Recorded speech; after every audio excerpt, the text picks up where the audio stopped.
Okay, I think we're going to start. I'd like to introduce Mr. Saber Chowdhury, who's President of the Inter-Parliamentary Union.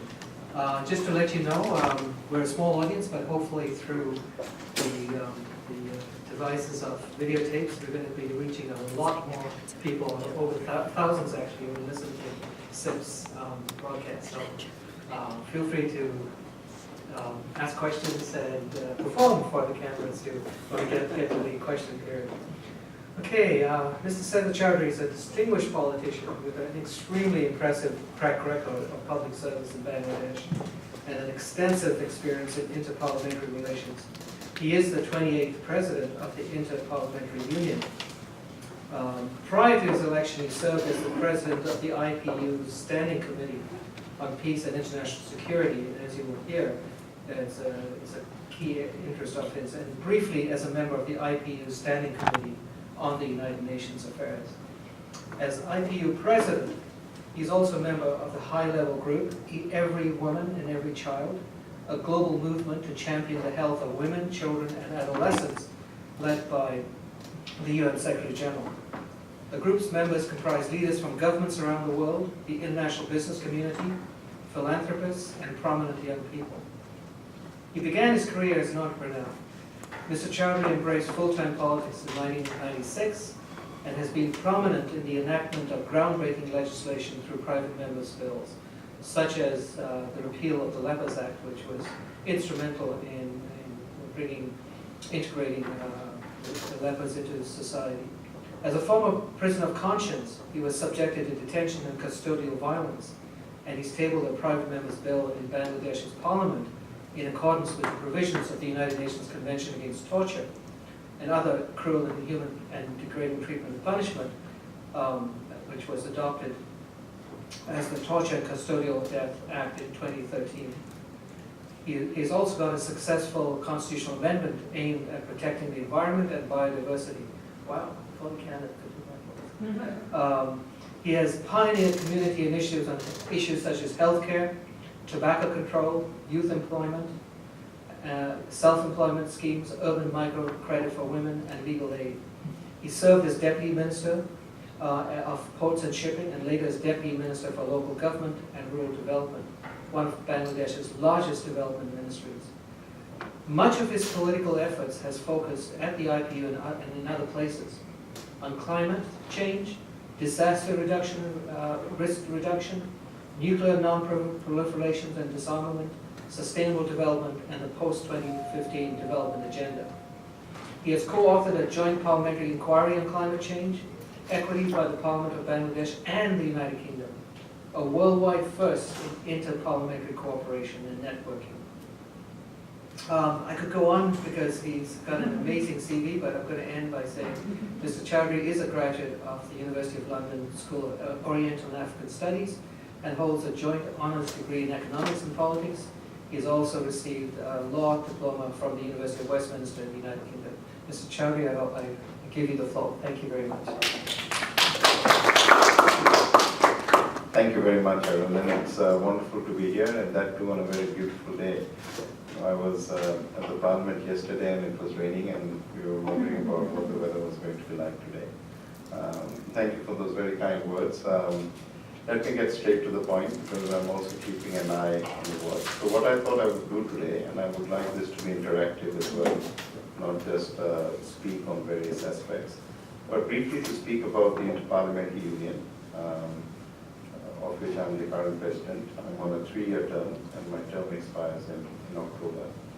The institution started its journey in 1889, well before the League of Nations, well before the United Nations. In fact, parliamentarians played a very important part in the coming to being of the League of Nations, which many see as a frontrunner of the UN. And it was an initiative that was put together by a Frenchman and an English parliamentarian, Mr. William Brenton Kramer and Frederick Passy. And the idea was, instead of countries or nations going into war, what about having a dialogue first to see if we can meet up the difference? And that concept of dialogue continues to be very important to the IPU even today. And I think it's as relevant today as it was at that time, especially when we are in a world where conflicts are rampant. And we also talk now about terrorism and violent extremism. The traditional response to that has been in terms of security responses. So we talked of countering violent extremism, and now at the IPU we are talking about preventing violent extremism. So the focus has moved from being reactive to being proactive, trying to identify the drivers of extremism. What makes someone a terrorist? What are the social, socioeconomic conditions? What is the role of governance in this? How do we reach out to young people? How do we empower women? How do we have better governance? So these are all related to the prevention dialogue. Of course, parliaments are critical.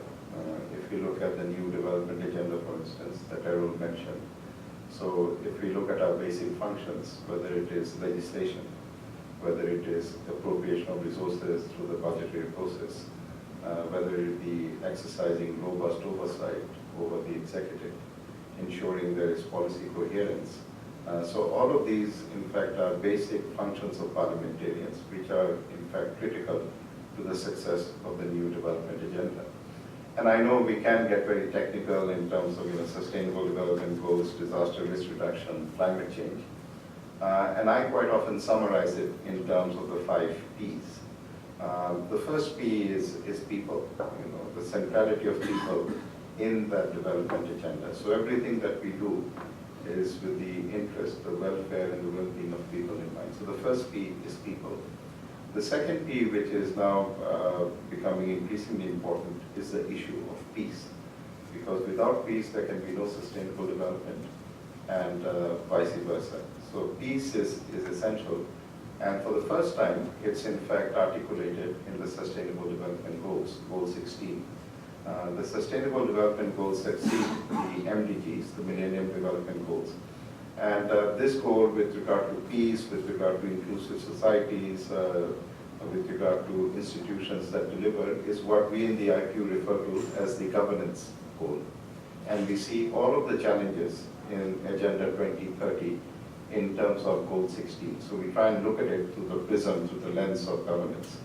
The third P is prosperity, because peace and prosperity and people go together. So that's the third P. The fourth very critical P is living within planetary boundaries. So the fourth P stands for planet. If we look at our current patterns of consumption and production, it's going to take about 3 Earths, so the resources of 3 Earths to meet our current needs. So that's, of course, simply not sustainable. And the fifth P, and this is something that I was talking to Errol about, is partnerships.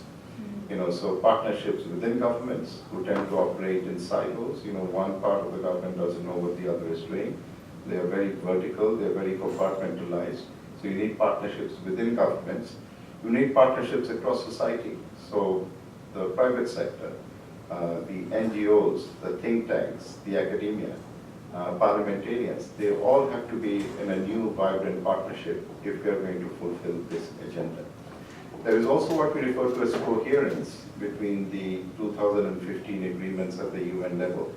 So first, if you remember, in March of 2015 in Sendai, we had this new framework on disaster risk reduction, which was the Sendai framework. That's also for a 15-year period. Then in New York, we had the Sustainable Development Goals agreed upon in September of 2015. And then in December, we had the agreement on climate change in Paris.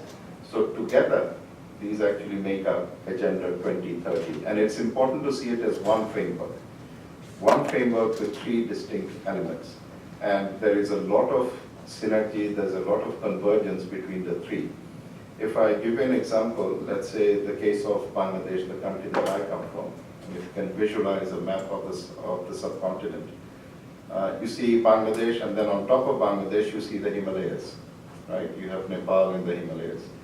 The Himalayas provide fresh water for about 800 million people. So they are the water towers of South Asia.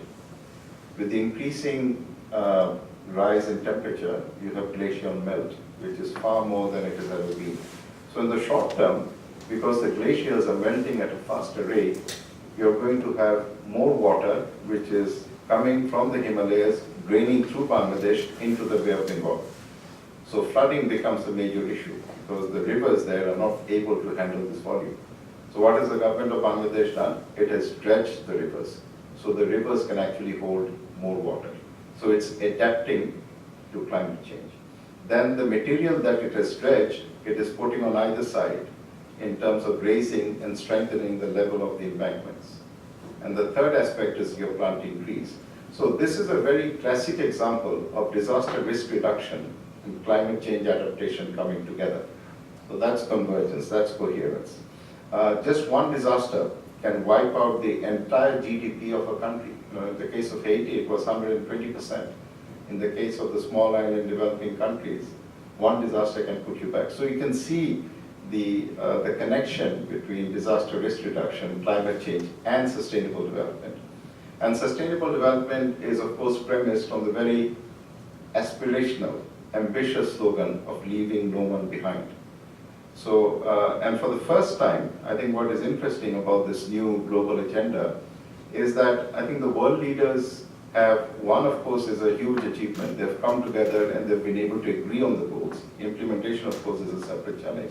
But in agreeing to the goals, for the first time, the world has tried to address the underlying causes of the various challenges that we face. So in the case of climate change, we moved from climate change adaptation to mitigation. So people are talking about reducing the greenhouse gas emissions because you can't go on adapting indefinitely. Adaptation has its own natural limits. In the case of disasters, in the past, many countries looked at it in terms of relief and rehabilitation. So you act after you have had a natural hazard. Now you're trying to see what can we do to build our resilience. So we are trying to understand the risk element of disaster. So there again you see the focus is on the disease rather than the symptoms of the disease. So this is a change which has come about in the international thinking. Similarly with development, it's not simple development, it's development that is sustainable. Because if it is not sustainable, it is not really development in that true sense. And so taking advantage of this, I think we now need to look at the agenda in an integrated manner and address the root causes of that. And the role of parliamentarians, as I've said, is absolutely critical as far as this is concerned. Also, with regard to extremism, we are trying to identify the underlying causes, the root causes, rather than simply coming up with a security response. So that, in brief, is what the agenda looks like. Now, the challenge of implementation. And I think the biggest challenge, I was talking briefly to Errol on this, is if you want to have an all-of-government approach, which is absolutely critical because it's integrated, it's not related to one ministry, it's across the ministries. And because of the very vertical, compartmentalized nature of government, you are not really able to respond to it in the way you need to respond. So you can't have an integrated agenda and then you have silos, you have vertical compartments within the government. So that is a big challenge. The other challenge, of course, is financial resources. Where are the resources going to come from? Essentially whether it's a disaster risk reduction, because it means that you have to invest, you have to spend maybe 10 to 15% more in building the infrastructure that is going to be climate resistant. You understand the risk, so you don't build it in an area where you're likely to have an earthquake. So you have all of these other issues that come along. And my essential focus has been, as a parliamentarian, as a representative of the people, what can I do to save lives? So saving of lives is the most important task. So if you see my engagement, whether it is in climate change, whether it is in risk reduction, whether it is in sustainable development, whether it is in trying to promote the agenda of a nuclear weapons-free world, the focus is always that first P, which is people, and saving those lives. Of course, once you have saved those lives, the next challenge is how do you enrich those lives? And this new initiative of the United Nations, which I will refer to, every woman, every child, is really at the heart of the agenda. I mean, we know the importance of women, we know the importance of children. And what is the most natural thing that we do when it comes to children, to babies? We vaccinate them. Why do we vaccinate? Because we are trying to build up their resilience. We are trying to build up their immune capacity in a way that they are not going to be afflicted or affected by diseases. And that is the same concept that we have in this regard also. The other area where I'm working is, and I mentioned it today specifically because today is World No Tobacco Day. This is the World Health Organization. And the figures are simply staggering. I don't know whether you're aware of this, but every year, and these are not statistics that are made up, this is the World Health Organization, which is compiling the data. 7 million people die because of tobacco usage. 6 million from actually directly smoking tobacco, and 1 million from what we refer to as second-hand smoking. So, we talk about rights, we talk about freedoms. So in a public place, I'm not smoking, but I am being affected by someone else smoking. And that takes about 1 million lives a year. Children, pregnant mothers, they're all suffering. So this again is another focus, another area of saving lives. I can go into what is the healthcare cost, but to me what is most important, what is most precious is the cost of a human life. And in the last century, 100 million people died because of tobacco usage in the 20th century. In the 21st century, it's going to be 1 billion people. 1 billion people are going to die if we continue with business as usual. We talk of the young generation, we talk of youth. Every day, and this is every day, globally, 80 to 100,000 people are addicted to smoking, to tobacco use, every day. Which means that if it is business as usual, then we will lose 250 million people over the next 10 years, young people, children, teenagers, because they are consuming tobacco. So when you try and put these very sobering facts and statistics next to the very aspirational slogan of leaving no one behind, I think you can see how monumental this challenge is and this very aspirational slogan is. The SDGs, of course, talk about eradicating poverty. It's no longer alleviating poverty. It's no longer poverty alleviation. It's poverty eradication. So no one is going to be left behind. You talk of human slavery in context of modern times. 45 million people are trapped in this. So we, of course, have the danger of leaving those behind. Disasters. In the last 10 years, not exactly 10, from 2005 to 2015, 700,000 people died on account of disasters. And this is actually going to get worse because the weather patterns are changing. Some people don't seem to get climate change. They think it's a hoax, but it's as real as it gets. And now you're going to have a new type of weather pattern. Again, if I use my own country, Bangladesh, as an example, flooding is something that we have every year, but the impacts are minimal. So this is something which is high frequency, low impact. And then maybe once every 10 or 15 years, we would have a major typhoon or a cyclone. So low frequency, high impact. Now you're looking at a new normal, which is high frequency, high impact. So these extreme events are going to happen far more frequently and with even greater intensity. And there's something very interesting, when we talk about disasters, we try and frame it in context of impact on the poorer nations. But there's been a recent study, again by the UN, which shows that even for developed economies, the rate at which you are creating wealth and the rate at which you are losing wealth because of disasters, if you put the two together, it's a negative figure. So we are losing more wealth than we are creating, even in the developed world. So that's a huge sustainability issue and question by itself. I don't want to go on, I'm sure you have questions, we could go on for a lot longer, but I just wanted to lay out the work of the IPU. Paddy here has some very interesting maps and figures. This is something which is on women in politics. Paddy, if you'd like to hold that up. We talk about gender parity we talk about women's empowerment. And this map is very interesting because it actually shows you how many women are in top positions in government, how many women are parliamentarians, and there we see it's almost stagnation. It's about 22%, it's not moving up. Of course, we have done well when it comes to women speakers. We now have 53 women speakers in the world, which is the highest it has ever been.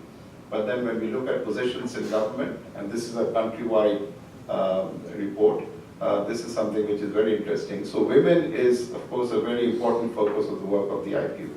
The other is young people. And with this, I will close and we can move on to the Q&A. That's okay. Human rights, something absolutely fundamental, absolutely critical. And when we are talking about human rights, this is something very interesting. This is the human rights of human rights defenders. Of course, we talk about the human rights of citizens, of ordinary people, and who are the ones who are defending them? Of course, you have human rights organizations, Amnesty, Human Rights Watch, many NGOs are doing this. But parliamentarians are really at the forefront of this. And the IPU has this unique mechanism, which is not present anywhere else in the world, of having a committee that looks only at the violations of human rights of parliamentarians. And it's amazing that currently, last year, there were 459 MPs. 459 MPs whose rights have been violated, and that is in 42 countries. So these publications are available, nationality and statelessness, which is another big issue today. The refugees and statelessness, of course, as a concept is something which has a lot of interest, not just in academic terms, but also in terms of its practical manifestations. And we'll be happy to make these publications available to you. So I wanted to conclude on the agenda for the youth. For the first time, we now have a forum of young parliamentarians within the Inter-Parliamentary Union. There are more young people in the world today than ever before. More than 50% of the global population is below the age of 35. If you look at the number of MPs who are below that age, it's only 1.9%, less than 2%. So there is a huge disconnect between the demographic realities and the political representation. And in the IPU, we talk about inclusive parliaments. So parliament should really be a mirror of the society that it represents. If it's going to respond to all of the groups and respond to all of their problems and their aspirations, it has to be an inclusive parliament. So we are trying to promote young parliamentarians, young MPs, to come forward. We feel that young people are not just leaders or potential leaders of tomorrow, they're leaders of today. So they need to be consulted, they need to be engaged in decisions that is going to affect their lives. And in Canada, in fact, in Ottawa in November, we are going to be having the third meeting of young parliamentarians from across the world. And I'm very happy that the Canadian Parliament and the Canadian government is hosting that. And that will give us a chance to discuss these very pressing issues and see how we can reach out to young people even more. Again, I'm looking at the watch, I think I've spoken for more than what I thought I would be speaking for. But I just wanted to bring out the issues. I'm sorry I don't have a written speech to share with you. I just wanted to talk. And so if you have any questions, I'd be very happy to respond to them. Thank you very much. Great, thank you. I'd just like to introduce myself first because I didn't do it at the start. My name is Professor Harold Mendes. I'm on the board of CIPS, and we intend to do a lot more of these type of talks as the year goes on. So anyway, questions, and if you identify yourself too, so because you're on video, thanks. I'm Anu Bose, and I'm a retired academic, but I am a Bengali, and my family come from Shangpush in Singh.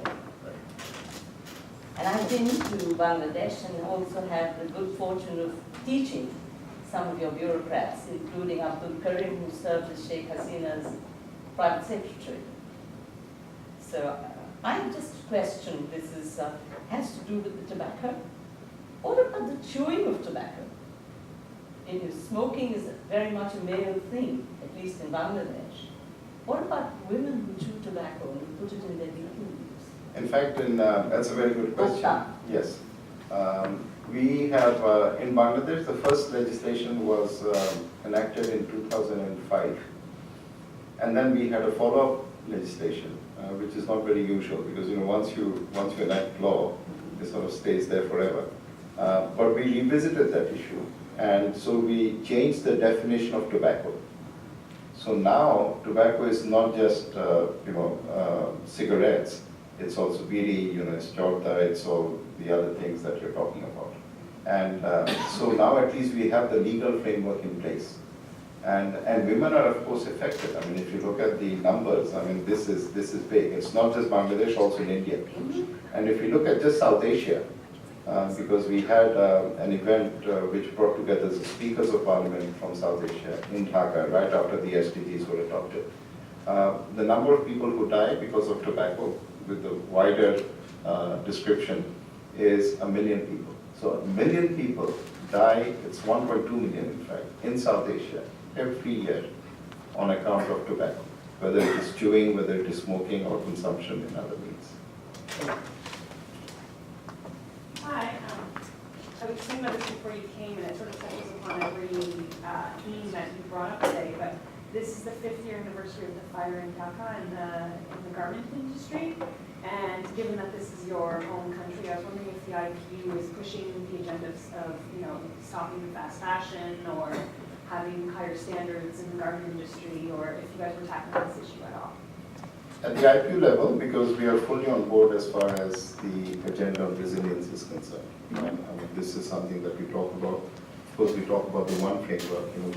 We talk about risk reduction, climate change adaptation. And risk has two elements to it. One is man-made, and the other relates to nature. If you look at the natural hazards that we have today, 80% are driven by climate. But there is also the man-made, and the Rana Plaza was one very tragic instance of that. Since then, what has happened is the compliance has really kicked in. So there has been an alliance between the Bangladesh authorities, the garments, the textile exports, and of course the major buyers. So whether it is H&M, whether it is Walmart, Loblaws here in Canada, and they have put in place the compliance. They have done a survey, and I think it was only 2 industries out of about, 4,000 or 5,000 that didn't make it. So now it is. I mean, it's very unfortunate that it took something of the proportions of the tragedy of Rana Plaza to galvanize action. If you look at history, this is how in fact this has happened. It's not a justification. So we are trying to learn from history and make sure that we are proactive. We get our resilience right. We make sure that we are adhering to the building codes. We are fully compliant, and the design is being done in such a way that it's going to reduce the risk rather than increase the risk. But even in Japan, if you see, every time they have an earthquake, they are fine-tuning their legislation and their response because there's something that we are learning new.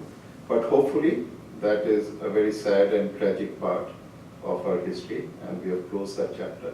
And now the compliance is fully in place.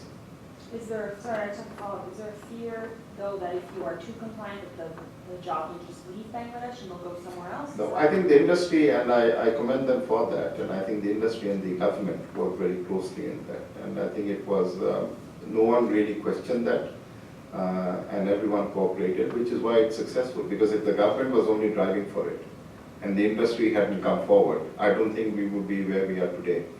And remember that this is also a very vibrant part of the growing economy of Bangladesh. Bangladesh has come a long way. We are now on track to be one of the 30 global economies of the world. Our purchasing powers are going up. You're looking at 6 to 7% consistent growth in GDP over the last few years. So this will be a very important sector. It generates about $30 billion in terms of exports every year. But that doesn't mean that we are going to take shortcuts when it comes to compliance. Thank you.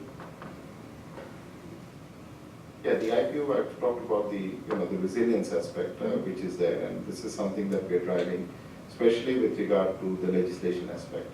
and the compliance, the building codes, yes. And we have taken even resolutions in IPO assemblies which address this particular issue. So, as I introduce myself, my name is Untitled Chapter from the NBC. Thank you very much for your time. One of the challenges you mentioned of implementing this comprehensive framework development is lack of resources. And I'm guessing you had interesting exchanges with here in Canada during your stay with Canadian officials, and maybe you touched upon certain initiatives or innovations to galvanize resources, non-traditional resources for development.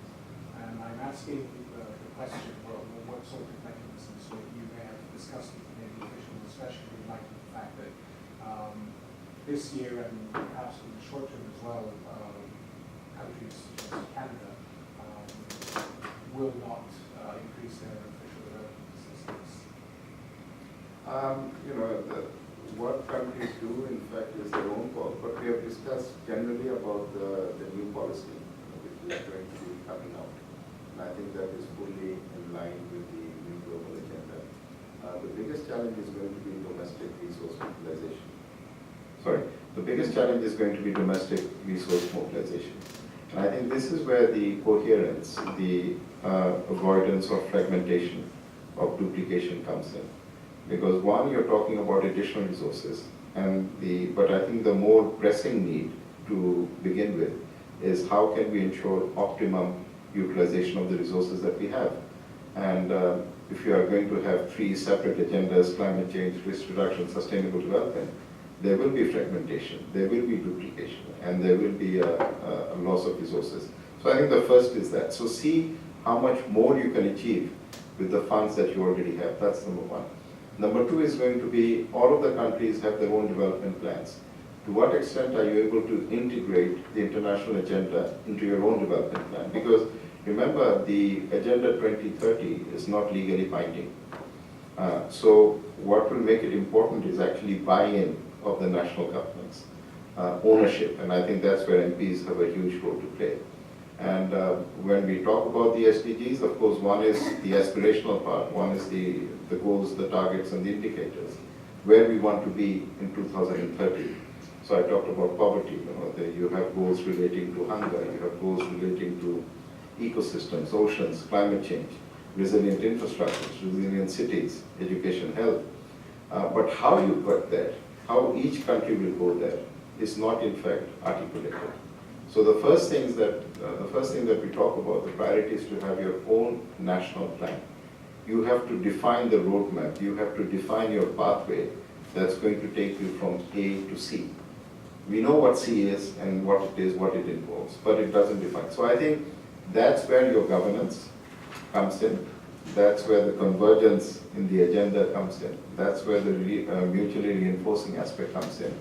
And internationally, of course, you are going to need resources. Now, I mentioned about Cancun when I was there, and global losses now, as per the World Bank on account of disasters, is $520 billion.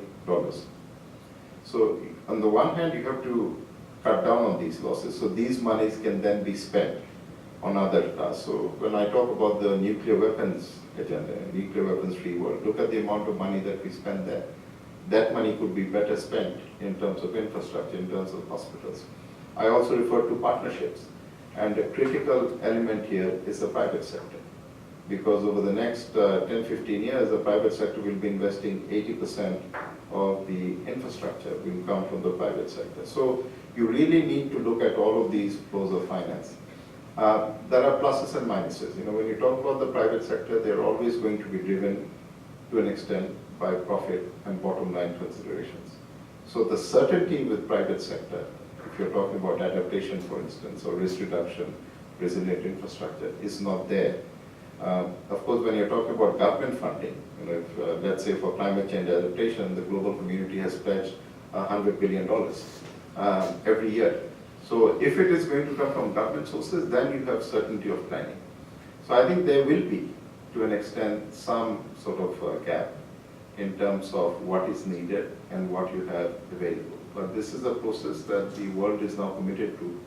Of course, if the US decides to pull out of Paris, I think it'll be pulling out not just out of Paris, of the entire Sustainable Development Goal agenda, because it is so integrated. Climate change is in the SDGs. Climate change is a separate agreement in Paris. Climate change drives 80% of the disasters in the world today. So I think that is another aspect. So it's not just the financial, it's how the political configuration is going to look like in 6 months or 9 months from now.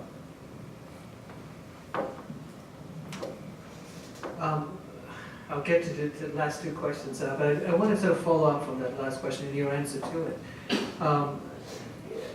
In essence, given the fact that if the US does pull out of the Paris Agreement, it'll have a cascading effect on almost every single issue that you mentioned. And one of the interesting things that is starting to happen, I gather that some of the biggest companies, especially in the clean tech sector, in the high-tech sector, are mobilizing to try and persuade him not to pull out. And I'm wondering if we can develop a link between your organization, which focuses on the political abilities and will of elected MPs, elected people, to partner with those emerging leaders in the private sector to try and stop as much as they can this move towards the de-leveraging of almost everything that the community has done in terms of climate, in terms of the geopolitical and the multilateral institutions. I mean, this is a huge challenge for the world, and it touches on every single area that you talked on. Is it time for your members to link up with the private sector on all these things and try and find ways to mobilize political will? We are, as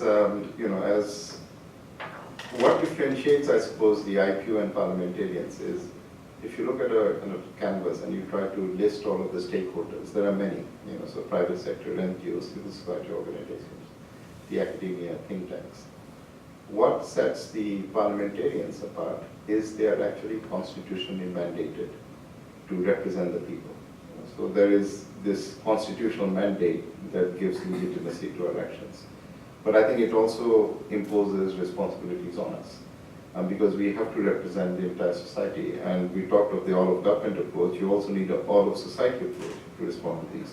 Yes, so I think this is at the individual country level that we encourage parliamentarians to be the link between the government and all of these other agencies, including the private sector. In the case of the US, I think if there is a silver lining, that is the fact that a lot of the states have really soldiered on, they have marched forward with the green agenda, the renewables. So if you look at California, there's already been a huge amount of investment. I don't think that they are going to turn back. If you look at the major companies who have actually appealed to President Trump, so whether it's Apple, whether it's Google, whether it's Adidas or Nike, everyone is saying that green is good and we have to stay with it. But I think if there is a pull-out from the US, the whole issue, and this is a broader discussion, of course, which is to what extent does science drive and shape policy? And we always talk about this. That can be a separate subject for a discussion. So, pulling out is actually going to be a negation of science. You're actually going to say that climate change is a hoax. And so where does that then put science? What is the role of science in terms of shaping action, in terms of shaping policy, in terms of promoting legislation, and giving the very important feedback to parliamentarians? So I think this is again a very major question that we have to address. And the other aspect I think related is we talked about the challenge in terms of implementation. You need to have a data revolution. How data is collected, how data is presented, how disaggregated is it, in terms of women, in terms of young children, in terms of those who are in danger of being left behind. And so this is almost like the difference between analog and digital. The data is still, if you like, in analog form, whereas the demands and the needs are very much digital.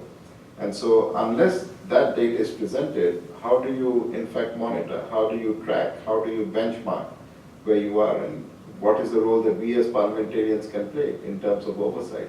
So I think in all of the countries, you need to have a data revolution that is going to go side by side with the implementation. Otherwise, I think you're going to be at a loss to see where you actually are. So, this gentleman. Andrew Romain, I'm a graduate from law a long time ago. I'd like your opinion about this Immigration, Refugees and Citizenship Canada form. And then on page 2, where I'm applying to get my wife to come from China to Canada, it says status in Canada, and it says box, I am an Indian. What do you think that means? I have, I I have not seen the. I am an Indian. So we would mark maybe, but it doesn't mean Indian. It means a Canadian First Nations person, maybe a Métis, maybe, I'm not sure. But imagine in 2017, the Canadian government is putting a form that says, fill in the box, I'm pretty sure, well, I know you're Bangladesh, which is close. He's from Bangladesh. Yeah. No, I could I mean, for me, I said, when I first, of course, I'm not an Indian, but I thought, yes, no, I mean, that doesn't apply to me because I'm not an Indian. I'm not from India. Anyway, it's a stupid question, but still, because the government is still doing it. Sorry, I think this is a little bit outside the scope of what No, Mr. but Chowdhury, the Parliament- but I'll answer your question. There's a parliament that does that. Yeah. I'll answer your question very briefly. Yeah, you're right. When they refer to I am an Indian, it's essentially an But indigenous I'm not sure. person. Maybe Well, you- no, yes, it is indigenous, because the government goes very much by the Stats Canada definitions, and if they were to talk about people from India or the South Asian context, they would actually say, I am South Asian. So in other words, that's what the meaning is, but it's completely outside the scope of what we're talking about, but perhaps this gentleman can help. Yeah, George Jacoby, I'm a Yes. retired diplomat. And in the year... I'm familiar with the IPU. I know Yeah, that you've been 1999, to 2000, I assemblies. was covering foreign affairs liaison with both Parliament and Cabinet. And I got to attend with the Canadian delegation to the IPU, 2 summits, one in the new Parliament in Germany and the other in the newly built European Parliament. So you meet in very magnificent venues sometimes. But observing the debates and there were many, and broad-based resolutions, the IPU seemed to have a concern at the time, and I don't know how much this has been rectified, about the influence of these resolutions. And there was a particular concern, for instance, at the time that the U.S. was not participating actively in the IPU, and that there was a limitation on sort of active diplomacy as such. And there was not always agreement. Most of the resolutions were adopted by consensus. Mrs. Finestone, our delegation leader, contributed to that very often. But sometimes there was no agreement whatsoever. I remember one of our delegates, a former MP from BC, introducing a resolution on LGBT issues. And he called for a vote, he insisted on a vote, and it was divided down the center between sort of right-wing and left-wing parties. Even our own Canadian delegation was divided. And so sometimes, they can't achieve consensus in the IPU. But I guess my question is really whether the IPU has obtained a status at the United Nations, which was always also being debated then, and with other multilateral organizations where it's having a greater influence on international policy making, and in your area of peace and security, maybe actively, solving some of the conflicts and diplomatic issues within its own context. I know there's always a tension between the executive level, not wanting them to have too much power at the United Nations, and the parliamentary level. And it depends on the country, the role of Parliament. But would you say that the IPU has progressed in having influence, whether it's beyond climate change, where only the U.S. seems to be standing out, or on other issues? That's a very good question. In terms of the relationship between the IPU and the UN, if I may start there, we had signed initially in 1996. So when you went to the assemblies in Brussels and Bonn, there was in place a very general agreement between the IPU and the United Nations as to what their cooperation is going to be. Interestingly, the UN Charter begins with the words, "We the peoples." somewhere in the process, I think that has got lost, because if you look at the UN, it's not representatives of the people, it's probably bureaucrats at the working level and the political level, the governments who represent. What we have done is last year, and I think this is something that I take great satisfaction from, was it 2015 or no, 16, yeah, 16. Last year, we signed a new agreement with the UN, which places the relationship at a strategic level. So, this is, I think, how, and this, of course, when the UN signs something, unless it has sort of agreement of the member governments, it doesn't happen. Second is, again, last year, we had a resolution at the General Assembly, which was, in fact, co-sponsored by almost 100 countries, including Canada, that talked of the relationship between the United Nations, the IPU, and national parliaments. Because I think that's a very important third pillar, if you like, because the IPU can only be as effective as the extent to which our membership is on board with the various things that we are doing. So I think that is pretty much now recognized, established. Also, if you look at the Sendai framework for risk reduction, it specifically refers to the IPU and the role of the IPU in strengthening national legislative capacity. If you look at the entire Agenda 2030, it recognizes parliamentarians as a key stakeholder to help deliver on that. So I think now it's very much in those processes. In terms of work that we have done, if you look at Germany, which is a leader in terms of the renewable energies, and how did that transformation come about? It was through legislation that set up a separate feed-in tariff for renewable energy, because you needed to encourage that sector. So it was actually a parliamentarian who moved that law.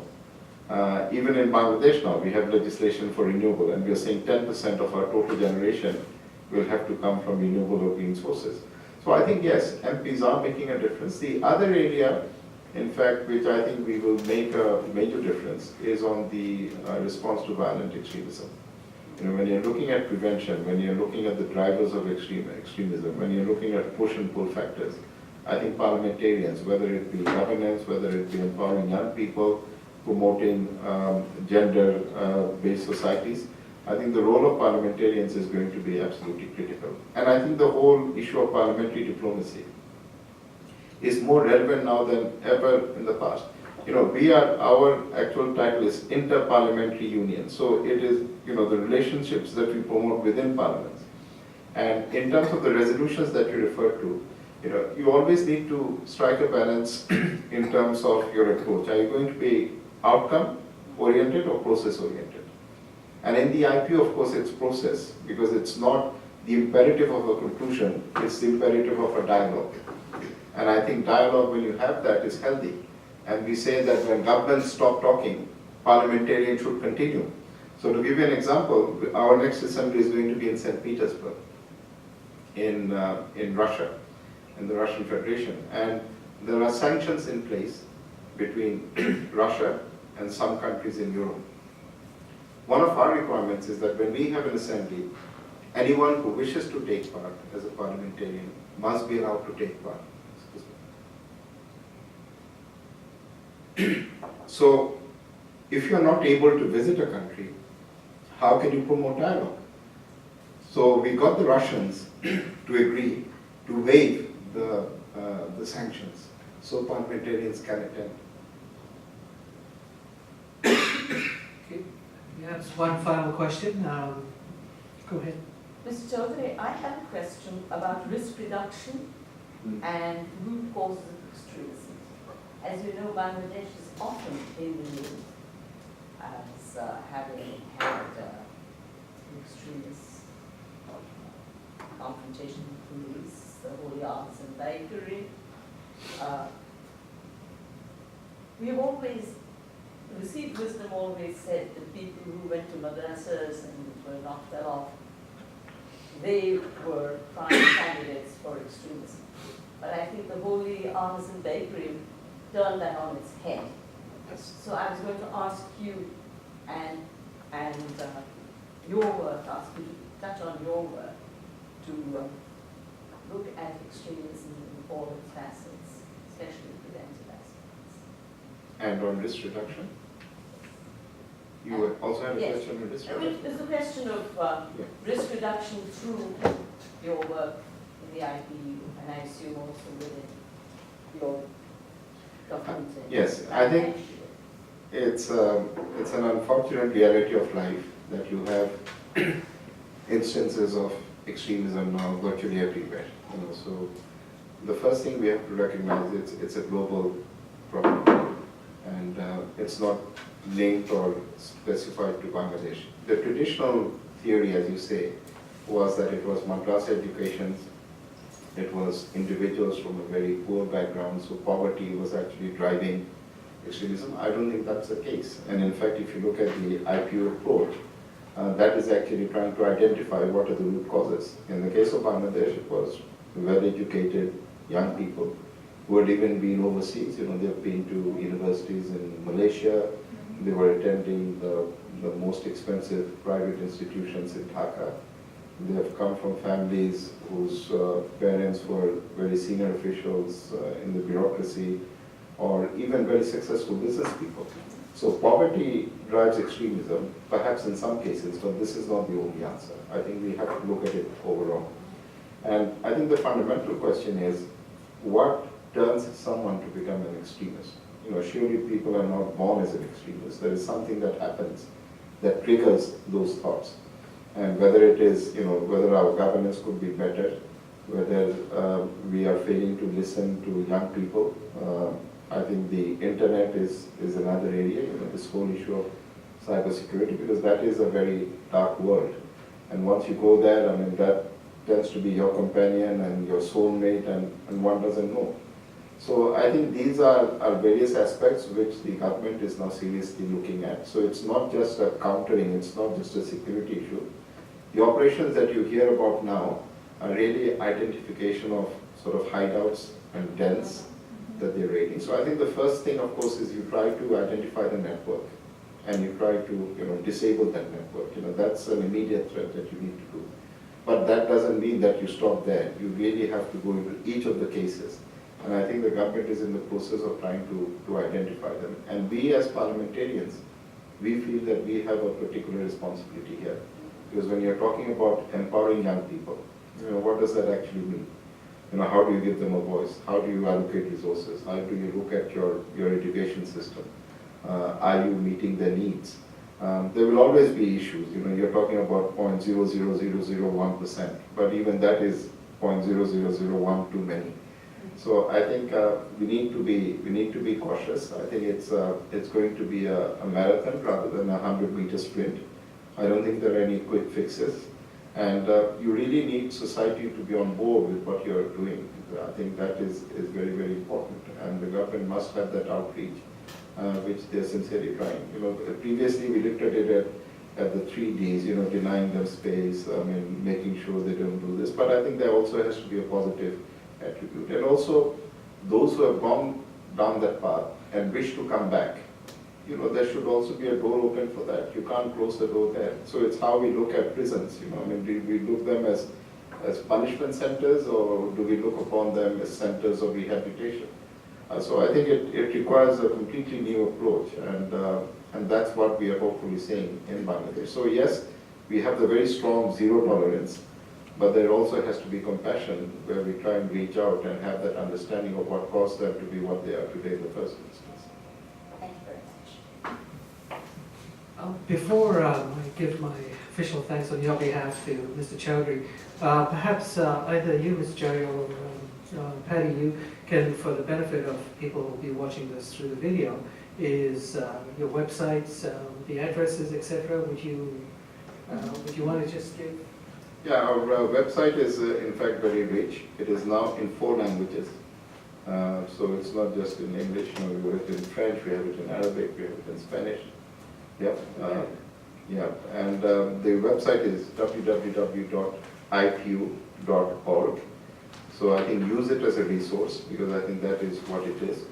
And then you can also sign up for our bulletins. There is a space there. So if you don't want to refer to the website often, you will get a bulletin which summarizes what is happening on a regular basis.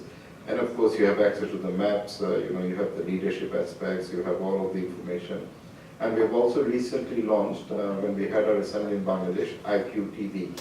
So this is actually taking advantage of the new advances in technology. So it's a web-based platform where we are hoping to get MPs to speak on various initiatives that they've taken at their own level. So, you know, MP from Fiji can talk about what they're doing at the community level in terms of health and education. And someone in Canada can talk about, you know, maybe the same issues. So it will be a knowledge sharing platform. So we are trying to be, although it's 1889 that we started, we are trying to be progressive in terms of how we connect with the people. I think that is fundamental to the work that we do. Thank you very much, and perhaps the video of this presentation could be on your website. So on behalf of all of you here and those who are basically watching us through the video, we'd like to thank you very much for coming and giving us an amazing presentation on all the areas that you worked on. Thank you again very much.